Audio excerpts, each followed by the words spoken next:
బిస్మిల్లాహిర్రహ్మానిర్రహీం. అస్సలాము అలైకుం వరహమతుల్లాహి వబరకాతుహు. అనంత కరుణామయుడు అపార కృపాశీలుడు అయిన అల్లాహ్ పేరుతో ప్రారంభిస్తున్నాను. రోజా ప్రతిఫలానికి ఎలాంటి హద్దు లేదు. హజరత్ అబూ హురైరా రజల్లా గారు ఉల్లేఖనం ప్రకారం దైవ ప్రవక్త సల్లల్లాహు అలైహి వసల్లం గారు ప్రవచించారు, ఆదం సుతుని ప్రతి సత్కార్యం అతని కొరకు ఎన్నో రెట్లు పెంచబడుతుంది. కడకు ఒక సత్కార్యం 10 రెట్లు పెంచి ఇవ్వడం కూడా జరుగుతుంది.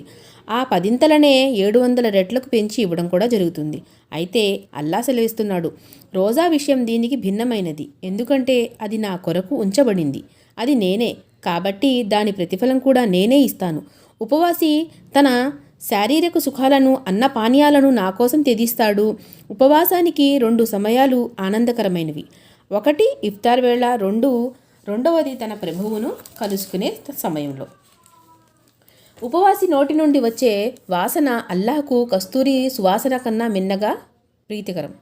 రోజా డాలు వంటిది. మీలో ఎవరైనా రోజా ఉన్నప్పుడు తమ నోటి ద్వారా చెడు మాట్లాడరాదు, హింసా దౌర్జన్యాలు జరపరాదు. ఒకవేళ ఎవరైనా తన పట్ల తిట్లు దూషణకు దిగితే, సోదరా నేను రోజాలో ఉన్నానని మృదువుగా చెప్పివేయండి అని ఇక్కడ సెలవేయడం జరిగింది.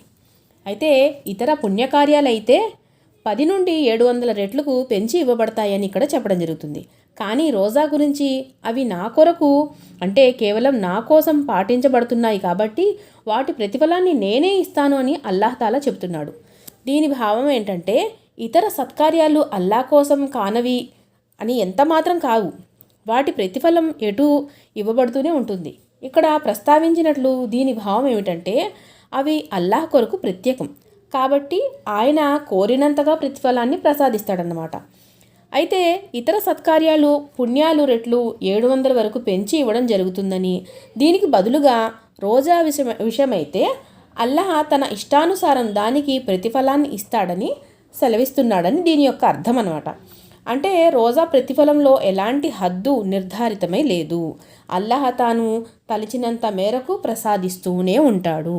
అయితే ఇది తన దాసుని యొక్క అంతరాత్మకు, అంటే తను ఎంతగా వంగి అల్లాహ్ తాలా దగ్గర తను ఎంత నిష్టగా రోజా అయితే ఉంటాడో దానికి ప్రతిఫలాన్ని అల్లాహ్ తాలా తనకు ఇష్టం వచ్చినట్లుగా తను ప్రసాదిస్తాడు.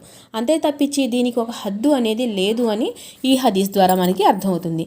అస్సలాము అలైకుం వరహమతుల్లాహి వబరకాతుహు. నేను చెప్పే హదీసులు మీకు కనుక నచ్చితే లైక్ చేయండి, షేర్ చేయండి, మీ విలువైన అభిప్రాయాన్ని నాకు తెలియజేయండి. అయితే ఈ పుణ్యంలో మీరు కూడా భాగస్థులు కావాలనుకుంటే తప్పకుండా వేరిద్దరికి షేర్ చేయండి. మంచి మాటలు నలుగురు తెలియచేయడం కూడా ఒక సదకా కిందకి వస్తుందని జ్ఞాపకం పెట్టుకోండి. అస్సలాము అలైకుం వరహమతుల్లాహి వబరకాతుహు.